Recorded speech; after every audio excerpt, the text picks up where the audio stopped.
मध्य प्रदेश राज्यसभा चुनाव में कांग्रेस की उम्मीदवार मीनाक्षी नटराजन का नामांकन मंगलवार को रद्द कर दिया गया है, जिसके बाद पूरे भोपाल में बीजेपी कांग्रेस के बीच भयंकर बवाल मच गया। बीजेपी की आपत्ति पर रिटर्निंग ऑफिसर अरविंद शर्मा ने मीनाक्षी नटराजन के खिलाफ ये फैसला लिया। राजनीतिक जानकारों के मुताबिक अब तीनों सीटों पर भाजपा कैंडिडेट निर्विरोध है। बता दें कि 18 जून को राज्यसभा का चुनाव होना था, लेकिन अब चुनाव से पहले ही कांग्रेस पार्टी को तगड़ा झटका लगा है, जब उसके उम्मीदवार का नामांकन रद्द हो गया। जानकारी के मुताबिक बीजेपी की तरफ से कैलाश विजयवर्गीय और मंत्री राकेश सिंह विधानसभा पहुंचे थे और उन्होंने मीनाक्षी नटराजन के नामांकन पर आपत्ति दर्ज करवाई थी। बीजेपी की तरफ से आरोप लगाया गया कि नटराजन ने तेलंगाना में दर्ज एक केस की जानकारी नामांकन में नहीं दी थी, इसलिए उनका नामांकन रद्द होना चाहिए। रिटर्निंग ऑफिसर ने कारण बताओ नोटिस जारी कर शाम 5:30 बजे तक जवाब मांगा था। कांग्रेस प्रत्याशी के जवाब से संतुष्ट न होने पर नामांकन खारिज कर दिया गया। इस घटनाक्रम ने राज्य की राजनीति में हलचल मचा दी और राज्यसभा चुनाव का पूरा समीकरण बदल गया।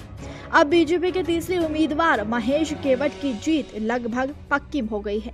तो वहीं मध्य प्रदेश की सियासत में इससे बड़ा भूचाल आ खड़ा हुआ है। कांग्रेस ने प्रेस कॉन्फ्रेंस कर आरोपों को निराधार बताया। उन्होंने कहा कि मीनाक्षी के खिलाफ कोई आपराधिक प्रकरण नहीं है, उन्हें कोर्ट से केवल एक नोटिस मिला था।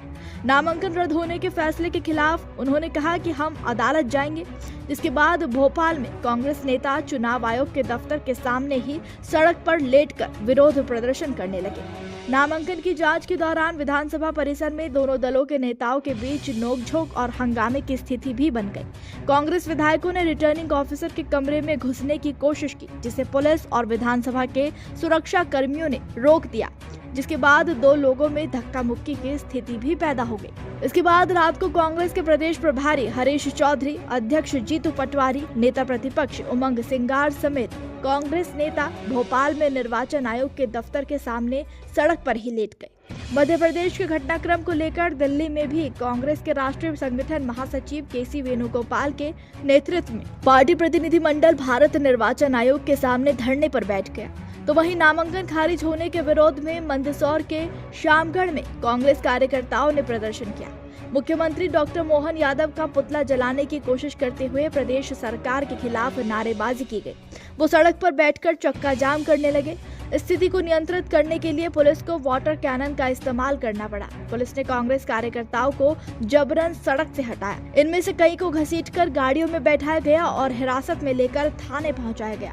बता दें कि कांग्रेस प्रतिनिधिमंडल ने भारत निर्वाचन आयोग से मिलने का समय मांगा। आयोग ने बुधवार दोपहर 12 बजे मुलाकात का समय दिया। आयोग ने प्रतिनिधिमंडल के सदस्यों और गाड़ियों की जानकारी पहले उपलब्ध कराने की बात भी कही है। एक और जहां बीजेपी इसे चुनाव नियमों का पालन बता रही है, तो वहीं कांग्रेस इसे लोकतांत्रिक मूल्यों पर हमला बता रही है। तो वहीं केसी वेणुगोपाल के नेतृत्व में कांग्रेस का एक प्रतिनिधिमंडल निर्वाचन सदन पहुंचा, जहां उन्हें गेट पर ही रोक दिया गया। इसी बैठक के सिलसिले में जयराम रमेश भी वहां पहुंचे थे, लेकिन एंट्री को लेकर विवाद खड़ा हो गया। जयराम रमेश के साथ केसी वेणुगोपाल, भूपेश बघेल, सचिन पायलट समेत अन्य नेता भी वहां पहुंचे थे, लेकिन सभी को गेट पर ही रोक कर रखा गया। कहानी मत बताइए, ये कहानी मत बताइए, आप कहानी मत बताइए। आ जाओ यार, अपना काम ना करूँगा क्या? वेटिंग रूम में वेटिंग रूम में नहीं क्या? ये क्या बात कर रहे हो यार? मुझे कहानी सुना रहे हो? मैं 35 साल से मैं सांसद हूँ, मैं कैबिनेट मंत्री रह चुका हूँ। क्या बात कर रहे हो? वेटिंग रूम में भी नहीं जा सकते? सुरक्षा कर्मियों का कहना था कि बैठक के लिए उन्हें कोई आधिकारिक सूचना नहीं मिली, जबकि कांग्रेस नेता अंदर जाकर अपना पक्ष रखना चाहते थे। इसी बात को लेकर दोनों पक्षों के बीच तीखी बहस शुरू हो गई। तो वहीं जानकारी के मुताबिक इस पूरे बवाल से पहले सुबह करीब 11 बजे क्रॉस वोटिंग की आशंका पर कांग्रेस ने अपने सभी विधायकों को बेंगलुरु शिफ्ट करने का फैसला कर लिया। सभी विधायकों को भोपाल एयरपोर्ट पहुंचने का निर्देश दिया गया। कुछ विधायक परिवार और स्टाफ को लेकर एयरपोर्ट पहुंचे। बेंगलुरु जाने के लिए स्टार एयरलाइंस के विमान को इन्फॉर्मेशन दी गई। स्टार एयरलाइंस का 75 सीटर विमान भोपाल एयरपोर्ट पहुंचा, जिस पर पहले एयरपोर्ट अथॉरिटी ने उड़ान की परमिशन देने से इनकार कर दिया। 38 कांग्रेस विधायक समेत 75 लोग इसमें सवार हुए। 22 विधायकों के रात 8:30 बजे वाले रूटीन फ्लाइट से बेंगलुरु जाने की बात तय हुई। कांग्रेस विधायकों के विमान का इंजन स्टार्ट हुआ। सभी विधायक उड़ान भरने वाले ही थे कि तभी खबर आई कि रिटर्निंग ऑफिसर अर्पित शर्मा ने कांग्रेस उम्मीदवार मीनाक्षी नटराजन का नामांकन पत्र ही खारिज कर दिया, जिस पर कांग्रेस विधायकों का विमान रनवे से ही लौट गया। आपको बता दें कि मीनाक्षी नटराजन को कांग्रेस नेता राहुल गांधी का करीबी और बेहद भरोसेमंद सहयोगी माना जाता है। पार्टी संगठन में उनकी सक्रिय भूमिका के कारण उन्हें कई राष्ट्रीय जिम्मेदारियां मिली। फरवरी 2025 में कांग्रेस उन्हें तेलंगाना के लिए अखिल भारतीय कांग्रेस कमेटी का प्रभारी नियुक्त कर चुकी है। इससे पहले साल 2009 में उन्होंने कांग्रेस के टिकट मंदसौर लोकसभा का चुनाव जीता था, लेकिन साल 2024 और 2019 में उन्हें हार का मुंह देखना पड़ा। अब इस मामले पर कांग्रेस ने सोशल मीडिया पोस्ट में लिखा, चुनाव आयोग के साथ मिलकर मोदी लोकतंत्र की हत्या करने में लगे हैं। इस साजिश के तहत आज मध्य प्रदेश से राज्यसभा की कांग्रेस उम्मीदवार मीनाक्षी नटराजन जी का नामांकन रद्द कर दिया गया। इस अलोकतांत्रिक कदम के खिलाफ जब कांग्रेस का डेलीगेशन चुनाव आयोग पहुंचा तो आयोग के अधिकारी उनसे मिलने को तैयार नहीं थे। ऐसे में कांग्रेस के डेलीगेशन को चुनाव आयोग के बाहर ही धरने पर बैठना पड़ा।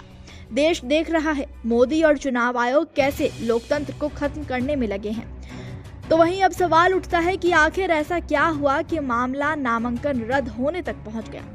बता दें कि इस विवाद की जड़ 2025 में दर्ज एक शिकायत से जुड़ी हुई है। शिकायतकर्ता ए श्रीलता ने 11 मई 2025 को एक मामले की शुरुआत की थी, जिसे आगे बढ़ाते हुए 20 अगस्त 2025 को उन्होंने हैदराबाद की अदालत में मीनाक्षी नटराजन समेत अन्य लोगों के खिलाफ याचिका दायर की थी। इस याचिका में नटराजन पर भारतीय न्याय संहिता की कई धाराओं के तहत आरोप लगाए गए। 17 सितंबर 2025 को अदालत ने मामले को गंभीर मानते हुए मीनाक्षी नटराजन को नोटिस जारी किया और उन्हें व्यक्तिगत रूप से पेश होकर जवाब देने को कहा। इसके बाद 24 अक्टूबर 2025 को नटराजन की ओर से उनके वकील ने जवाब दाखिल किया, जिसमें उन्होंने खुद को निर्दोष बताते हुए पूरे मामले को राजनीतिक प्रेरित बताया।